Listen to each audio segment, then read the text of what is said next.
তোমাদের সবাইকে গুরু পূর্ণিমার অনেক অনেক শুভেচ্ছা।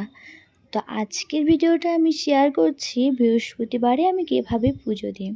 তো আজকে যে বৃহস্পতিবার ছিল, সাথে ছিল গুরু পূর্ণিমা, সেজন্য আমি সকালে চটপট করে সব ঘরদোর মুছে স্নান করে এসে পড়েছি পুজো দিতে।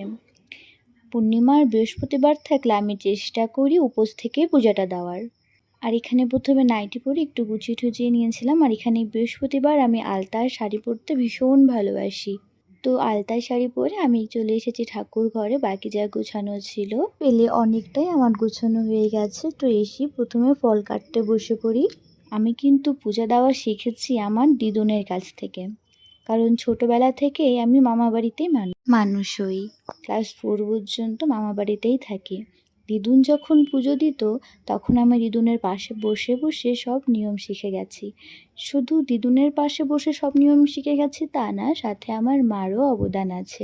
বাড়িতে ছোটোখাটো যেই সব পুজো হতো, সে সরস্বতী পুজো হোক বা যে কোনো পুজোই হোক, মা কিন্তু আমাকে সাথে নিয়েই সব পুজো করেছে। সেজন্য আর পুজোর কাজ করতে আমার কিন্তু আর অসুবিধা হয় না। আর বাকি সব কিছু শিখেছি এই শ্বশুর বাড়িতে এসে। আমার মতে পুজো দেওয়া হচ্ছে একটা মাধ্যম ঠাকুরের সাথে কথা বলার।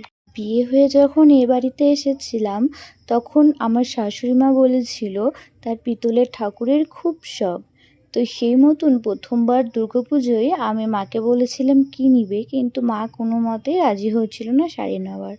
তখন আমি নিজের টাকায়, নিজের উপার্জনের টাকায় আমি আমার শাশুড়ি মাকে দিয়েছিলাম পিতলের লক্ষ্মী ঠাকুর। আর তারপরে আমি এনেছিলাম রাধাকৃষ্ণ।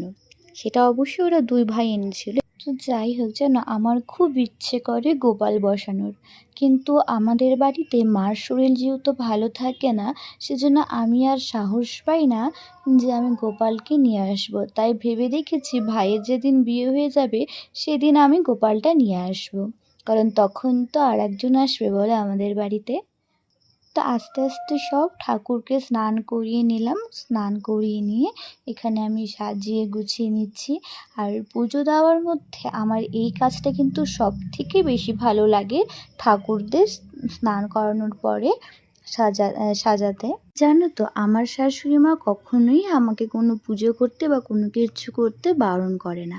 আমি যেই পুজোই করতে যাই, যেটাই করতে যাই, আমার শাশুড়ি মা কিন্তু ভীষণ উৎসাহ দেয় আমাকে।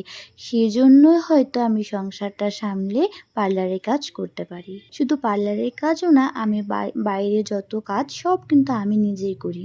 তারপরে দেখো, এই যে শিবলিঙ্গটা দেখছো, এটা কিন্তু কেদারনাথ থেকে আনা। আমার মামা যখন কেদারনাথে গেছিলো আমার বিয়ের পরে,